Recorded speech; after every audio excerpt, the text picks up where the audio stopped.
Just like a spark that's breaking out. Can't make a stop, can't turn back now. We know that there's no room for doubt. No, we can't turn back now. I see danger in your eyes. They know we'll burn down the night. Coming just like the sunrise. You know that we gonna light it up tonight. We gonna light it up, babe. Tonight we gonna light it up just like the sunrise. We gonna light it up.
aka Drip, back with another video.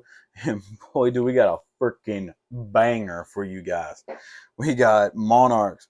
I realized one of you, I can't remember who you are, but if it was you, shout outs to you, my guy. I'm sure you'll let me know in the comment section down below.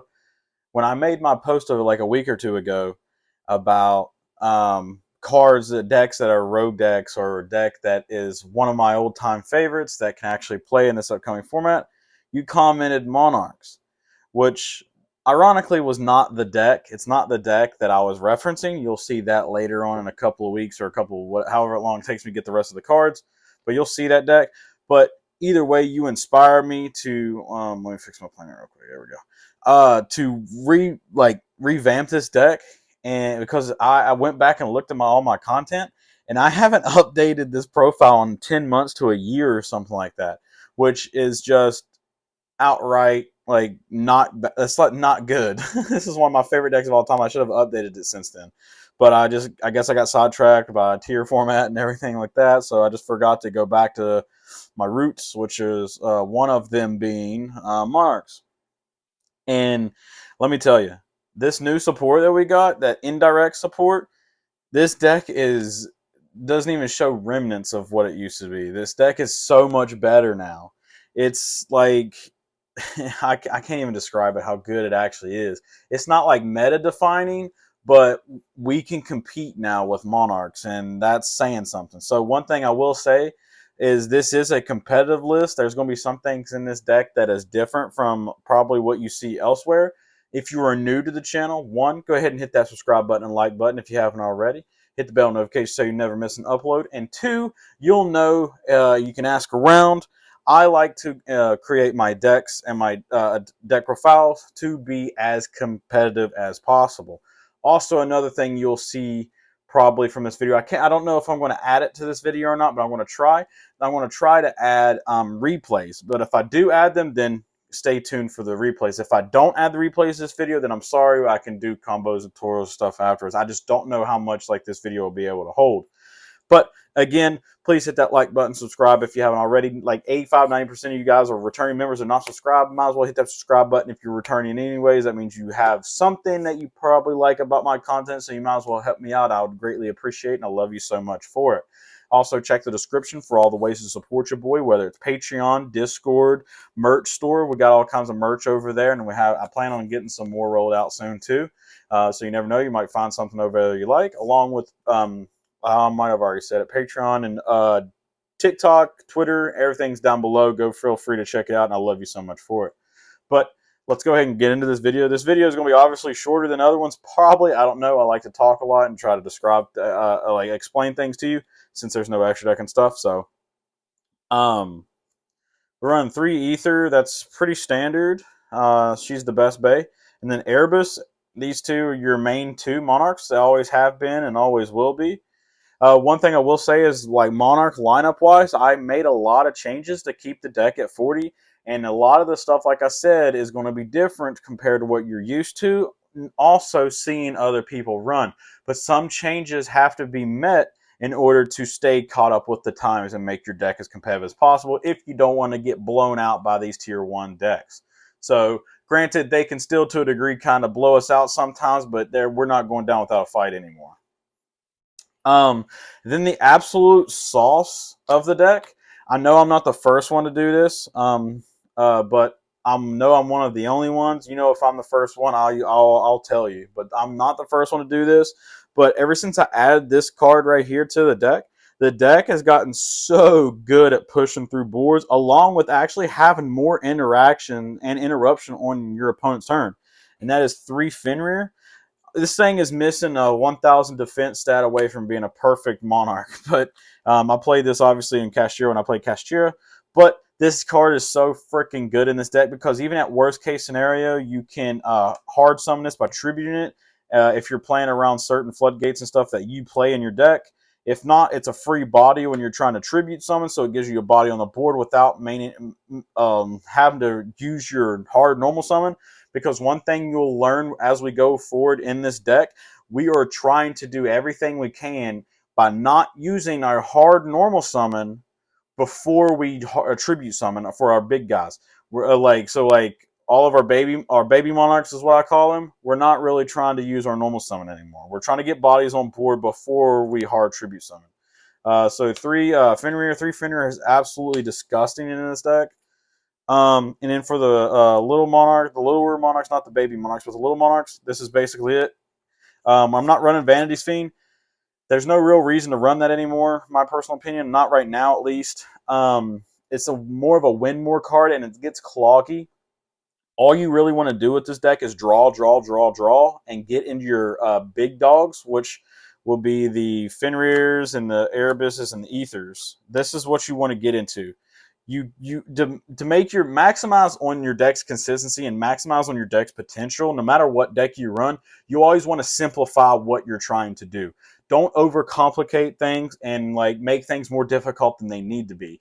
The situations that you may think come up where that one certain card will be really good, there's not guarantee that it would come up. And even if it were to come up, you probably would have another way to deal with that situation to make it resolve in your favor. If not, then you were probably not going to win that game regardless. So locking them under Vanity's Fiend and Majesty's Fiend is just not like, it's not like optimal. On top of that, Majesty's Fiend shares Monarch stats, so at worst case scenario, you can tenacity with it and stuff like that, so it's all good. And then this can help you draw or pop your opponent's board at the same time, so that's why we run it. Vanity's Fiend is kind of a thing of the past, at least for now. You never know what may change. And then for the baby monarchs, I call them baby monarchs because they are our extenders slash put bodies on board before a hard normal. 3 of the pendulum. I'm not even going to try to mention his name because I'm not even going to butcher it. But 3 of him, he's so freaking good. Upstart Goblin in the deck basically, and giving us a body on board before. I am still on 3 Mithra. A lot of people don't play Mithra anymore. I don't understand why. This card basically acts as a slash monarch, not monarch, but a slash like Cashier Fenrir, while giving your opponent a token which allows you to play around evenly matched, allows you to play around impermanence because they control a token, and the special summons, and this gives you an additional normal summon. So people not playing Mithra anymore, I literally don't understand why. I don't like that they're not running it anymore. Mithra is really gross. Easily my second favorite baby monarch besides the pendulum. Mithra puts in some serious work for me. And this is where a lot of people are going to get mad, but hear me out before you clicking off the video, okay? Just hear me out. We're only running 1 Adia and 1 Adios, but 1 of each Squire. Because, like I said, you're trying to put bodies on board before your hard normal summon. And this thing is just a legit imperm ash bait, and then you can't play no more. And you know, as a Monarch player, there has been a time where that has literally happened to you. So listen to me when I'm trying to guide you in the right direction. On top of that, Adia's secondary effect to recycle and grab back your banished stuff, you only truly actually, if you play the deck right and you see the proper cards, you only need to resolve that at least probably once. That's it. And Adios, if you see it, then if you see us and not Adia, then you get an additional normal summon off of him if he resolves. And what I think a lot of people forget too is Adios can summon back your Mithra. He can summon Mithra from deck or whatever. So just like normally you special Adia, this shares the same stats as the other one. So you can special summon Mithra directly from the deck and utilize all of her effects. So 1-on-1's all you need because you're trying to play around as much hand traps as possible. Like I mentioned before, you're trying to get bodies on board by playing around as many hand traps as you possibly can to maximize your potential from your stuff resolving. And definitely with Mithra helping you dodge imperm and stuff like that is like so helpful in so many ways. Now for the spells. Make sure we're still in frame. 3 Pantheism, 3 Domain. All this is standard. 3 Stormforth. 3 Tenacity. That's it for your Monarch spells. I'm not running March anymore. You can side it if you want to. I'm not running Prime because this deck now has so much draw power and so much consistency. You no longer really need it unless you're just needing it for an additional name to be able to send off of a Monarch. I've play tested with it and I play tested without it, and since I've play tested without it, like in depth, because if you know me, you know I test in depth before I bring you the profiles. That's just who I am. That's what I do, and through testing, I never really missed it and never needed it. Because of whatever you need in theory, you can get with all your draw power, or you can get access to your big monarchs through Ether special summoning them and adding them back to your hand during end phase, and you get them that way. And then the card that single-handedly changes the functionality of this entire deck is this card right here, Time Tearing Morganite. This card is stupid. This card is so busted for decks like this. If you don't know what this card does, well, welcome to the new Yu-Gi-Oh! Because this card is disgusting. Basically, what you could do with this card, when you activate this card from the rest of the duel, when you would to draw a card for your draw phase, you can draw an additional card after, of course, you activate it. So your next turn, you draw 2 for your draw phase. And when you would get a normal summon, you would get an additional normal summon. So you get 2 additional normal summons. And yes, if you haven't already figured it out, your additional normal summons stack with Mithra, because Mithra gives you an additional tribute summon. So if you haven't seen the way that I built this deck, you build it kind of like a Flunderees. You know how Flunderees likes to spam and normal summon, but they're great value brand Monarchs because they're trash. The deck is god awful. Fuck that deck. I love you. No, I don't. I hate it. It's terrible. If you don't know what Flunderees does, they're a tribute-based deck that basically likes to normal summon and continuously normal summon, and their monsters, when they normal summon and their effects resolve, give themselves an additional normal summon. So this deck is somewhat playing like that because of this card and Mithra and other cards like Adios and stuff like that, giving us an additional normal summon. So we can get our board set up to where we want it before we have to end on a subpar board or before we pass it over to our opponent. And the Time Tearing Morganite giving us an additional draw during our draw phase also allows us to be able to somewhat grind now and also not lose out on card advantage, because it helps us like somewhat try to keep up with the times, even though it sometimes still doesn't do enough. Because if you haven't noticed, a lot of new Yu-Gi-Oh decks, modern decks in the past at least 5 to 6 years, like to constantly add cards from deck to hand, so they never lose out on card advantage. If you don't know what card advantage means basically losing cards from hand, basically less than what you initially started with, or board presence or something like that. So that's what card advantage means. And Time Tearing Morganite helps you keep up with the times, basically. Card is nuts. Last spell is Called by the Grave because Droll kills this deck. So you have to know that, and since we're in a Droll-based format, you have to be aware of that. That this deck is still going to struggle a little bit because of cards like Droll. On to the traps. Impermanence, because it's the only hand trap we can run. One last thing I want to go over with the Time Tearing Morganite, because I know if I didn't say something about someone's going to reference it in the comments.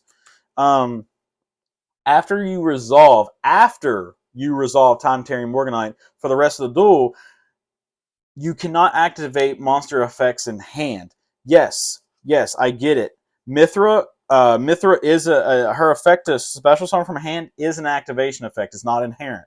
It activates. So yes, these two somewhat conflict, but not that much. Not that much at all. Because at worst case scenario, you can normal summon this, and you still get the additional tribute summon.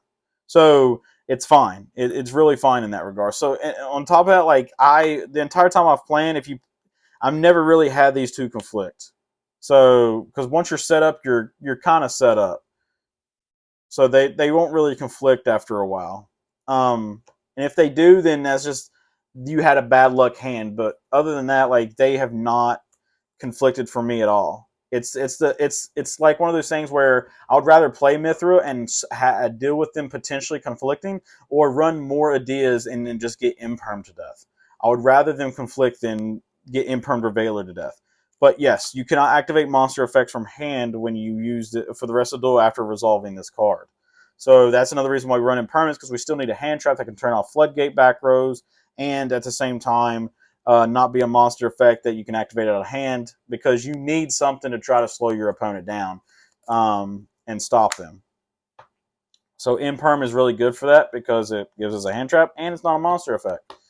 And then the last two cards in the main deck, obviously the only last two cards in the deck at all, is Prime and Monarch Erupt. Monarch Erupt is basically just a trap version of Majesty's Fiend.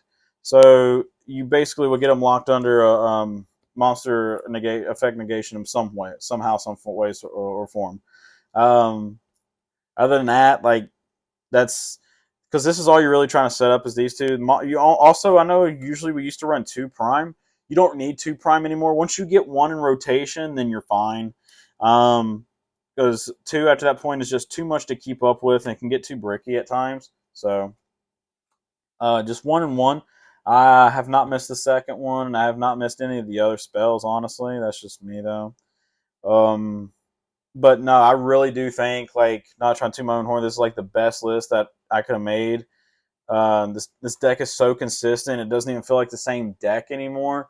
It feels like I can get to almost whatever I want at any given time. Despite, granted, like, if my opponent doesn't have like Droll or something like that, or a 1,000 hand traps to stop me from getting there.